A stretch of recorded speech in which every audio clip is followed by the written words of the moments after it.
আমরা যাচ্ছি gold সুক old Dubai.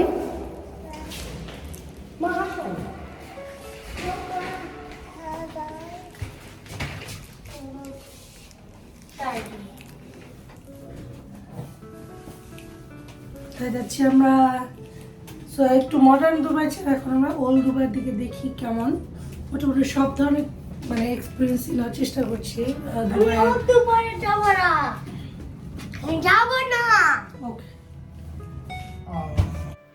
আমরা অবস্থান করছিলাম যেখানে আমরা উঠেছি, সেটা ছিল দুবাই ফাইন্যান্সিয়াল ডিস্ট্রিক্ট। সেখানে একটা বিশাল বড় দালান বা বিল্ডিং, সেটার নাম হচ্ছে ইন্ডেক্স টাওয়ার। টাওয়ারটা এতই বিশাল, চারপাশটা ভীষণ স্পেশাস অ্যান্ড হিউমাঙ্গাস এরিয়া।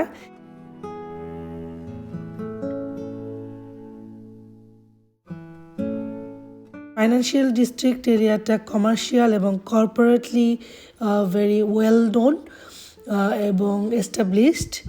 এখানের কমার্শিয়াল বিল্ডিংসগুলো ভেরি অ্যাস্থেটিক্যালি বিউটিফুল। এখানে যেরকম লেস কেওটিক, কাম এবং কোয়াইট প্লেস, খুব বেশি মানুষ চোখে পড়ে না, কিন্তু কোথায় যেন একটা নিরিবিলি এবং পিসফুলনেস খুঁজে পাওয়া যায়। আর এখানকার রাস্তাঘাটের ল খুবই স্ট্রিক্ট, সবাই রেসপন্সিবলি এবং ল মেনে কিন্তু গাড়ি চালাচ্ছে। এশিয়ার কোনো দেশে এই রোডঘাট এত পরিচ্ছন্ন এবং সুন্দর মানে হচ্ছে তাদের গভর্নমেন্ট এবং তাদের ল খুবই এফেক্টিভ, যেটা সব ক্ষেত্রেই দুবাইয়ের, স্পেশালি নিউ দুবাইয়ের চোখে পড়বে। সেটা হচ্ছে সবাই খুবই অ্যাবাইড বাই দ্য ল, কারণ এখানে যদি কোনো কেউ ল ভায়োলেট করে তাদের যে মানিটারি পানিশমেন্ট আছে খুবই হাই। দ্যাটস দ্য রিজন সবাই ভেরি কেয়ারফুলি চলাফেরা করে।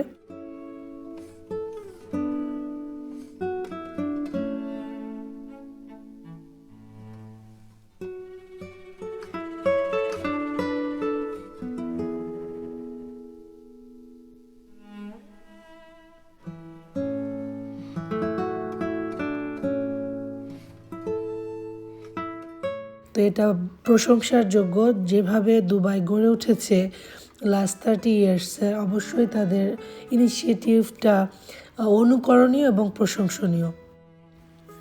নিউ দুবাইটা খুব ছোট্ট একটা শহর। সাধারণত দুবাইয়ের এক প্রান্ত থেকে আরেক প্রান্ত যেতে খুব বেশি কমপ্লেক্সিটি নেই। প্যারালালি কমিউট করা যায় ইদার ইন মেট্রো অথবা ট্যাক্সি অথবা কারে। তো এটা খুবই straight forward commute system, very easy to understand the map. তো সেই হিসেবে নিউ দুবাইটা কমিউট করা খুবই ইজি ছিল।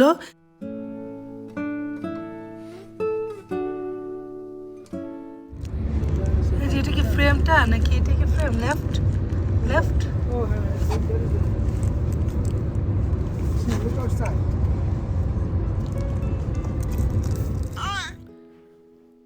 নিউ দুবাইয়ের মডার্ন এক্সটিক লুক থেকে আমরা এখন চলে এসেছি ওল্ড দুবাইয়ে, traditional and typical old Dubai. Old দুবাইয়ের অন্যতম দুটো ওল্ডেস্ট সিটি হচ্ছে দিয়েরা এবং বুট দুবাই। কারেন্টলি আমরা এখন দিয়েরার একটা মার্কেট প্লেসে আছি। দিয়েরা এবং বুট দুবাই মূলত একটা ক্রিক, দুবাই ক্রিক নামে পরিচিত ক্যানেল।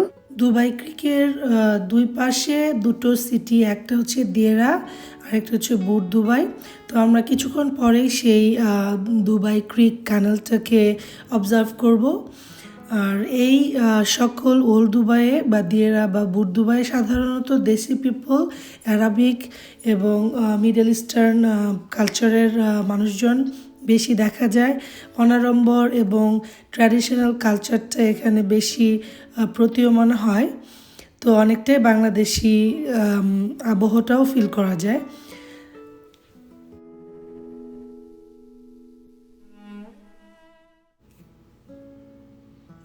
আমরা যেখানে আছি দিয়ারার, এটা একটা মার্কেট প্লেস। এখানে অবস্থিত আছে গোল্ড সুক, যেটা খুবই বিখ্যাত স্বর্ণের জন্য। তাছাড়া অ্যারাবিক পণ্য এবং বিভিন্ন মশলাপাতি এবং শাল বিভিন্ন কিছুই এখানে পাওয়া যায়। অনেকটা বাংলাদেশের নিউ মার্কেটের আবহে তৈরি করা। গোল্ড সুকের দোকানগুলোতে গোল্ডগুলোকে এমনভাবে ডিসপ্লে করা হয়েছে যে সহজেই নজর কাড়ে। আর ভাস্ট সাইজের এই মালার মতো গোল্ডগুলো তো আসলেই দৃষ্টিনন্দন। তো আমার সেরকম গোল্ডের প্রতি ইন্টারেস্ট নেই, তাই গোল্ডের দোকানের ভেতরে যাওয়া হয়নি বা গোল্ড কেনা হয়নি। তবে দেখতে খুব মজা লাগছিল এরকম প্রাচুর্য। হচ্ছে নিউ মার্কেটের মতো, কিন্তু এই ইউনিক যে বিষয়গুলো সেটা হচ্ছে এই স্পাইসগুলো, তারপরে এই যে ড্রেস পুরোটা হচ্ছে নিউ মার্কেটের মতো। গোল্ড বা অন্যান্য জিনিস আছে আর কি, ভালো মানে ট্র্যাডিশনাল ফিল পাওয়া যাবে। দুবাইয়ের বিখ্যাত বিল্ডিং, আইকনিক স্কাল্পচার আর এর সুভেনিয়ার শপে আমরা একটু ঢু মারছিলাম। কিছু আইটেম আমাদের কেনা হয়েছে। তাছাড়া পুরো মার্কেটটাই ট্র্যাডিশনাল পণ্য, স্পাইস, শাল, হিজাব, অ্যারাবিক ড্রেস এগুলোই ছিল।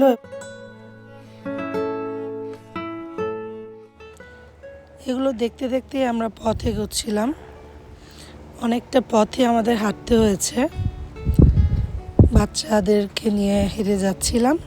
আর এই সেই দুবাই ক্রিক, যার দুই পাশে দুবাই এর দুটো অন্যতম সিটি বা প্লেস দিয়ারা এবং বুর্দুবাই অবস্থিত। দিয়ারা মূলত এমন একটা জায়গা যেখানে মধ্যবিত্ত বা নিম্নবিত্ত তারা সাশ্রয়ে জীবনযাপন করতে পারে, জীবনযাত্রার ব্যয়টা তুলনামূলক কম। এবং বুর্দুবাইটা সাধারণত বলা হয়ে থাকে স্মল পোর্ট বা ছোটোখাটো পণ্যবাহী পোর্ট, যেখানে অনেক ইম্পোর্ট এবং এক্সপোর্ট হয় দেশীয় পণ্যের। এবং এখানে আমি ইন্ডিয়ান, পাকিস্তানি, নেপালি, বাংলাদেশি অনেক কর্মজীবী মানুষদেরকে দেখতে পেয়েছি। তো এটা মূলতই বাণিজ্যিক, পুরোদস্তুর বাণিজ্যিক এলাকা।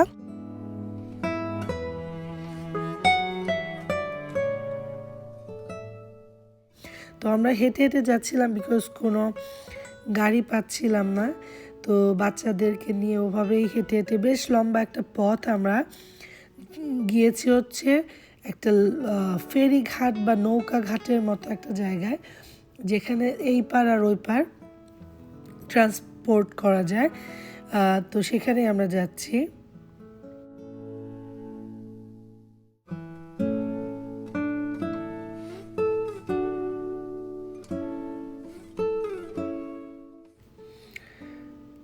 দুবাই ক্রিকের নৌকা ঘাটে এসে পৌঁছেছি। এখান থেকে আমরা একটা নৌকা নেব। এখানে অনেক পরিবহন থাকে প্যাসেঞ্জারকে নিয়ে যাওয়ার জন্য ওই পারে। তো খুবই ইন্টারেস্টিং একটা প্লেস। তো আমরা একটা নৌকাতে উঠেছি, খুবই ভালো লাগছিল।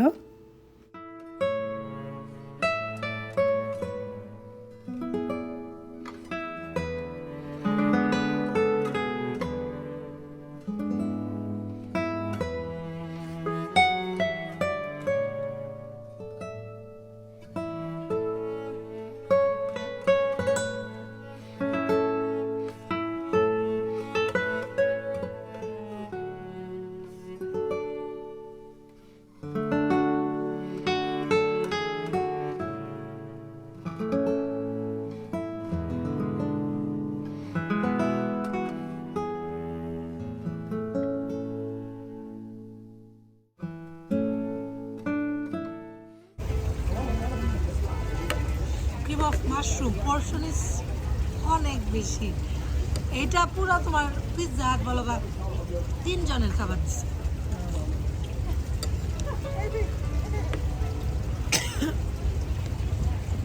But taste good.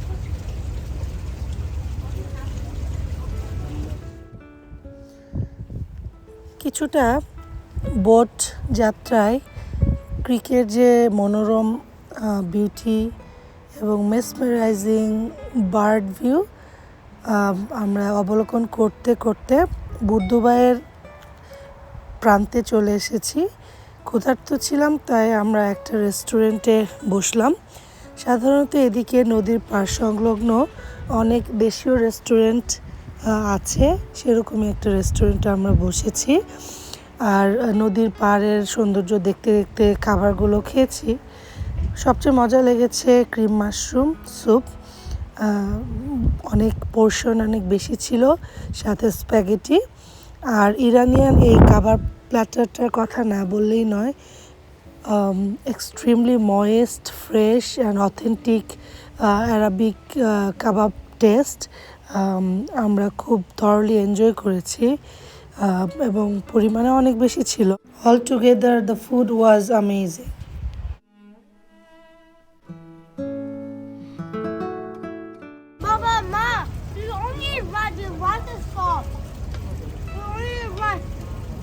আমাদের লাঞ্চ হয়ে যাচ্ছে, so no more food, okay? But when night time we have to eat dinner. We're gonna go home with the bowl of plates.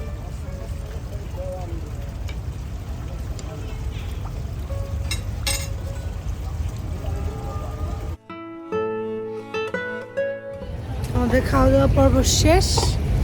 খুব মজার ক্রিম অফ মাশরুম খেলাম আর ইরানিয়ান কাবাব platter. এটা হচ্ছে বুট Dubai, হ্যাঁ, traditional Dubai যে look.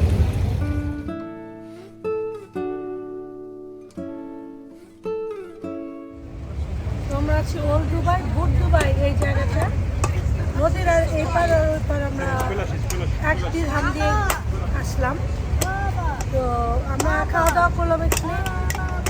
এখন আমরা চলে যাচ্ছি ফাউন্টেনের দিকে, Dubai mall fountain. Let's go!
দিয়েরা আর বুর্দুবাইয়ের মতো ওল্ডেস্ট একটা area of old Dubai.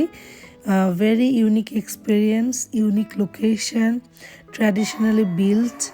So all together it was outstanding. Naturally effluent old দুবাইয়ের এই ম্যাগনিফিসেন্ট ক্রিক ভিউ আমাদেরকে ভীষণ মোহিত করেছে। We enjoyed the entire old Dubai visit.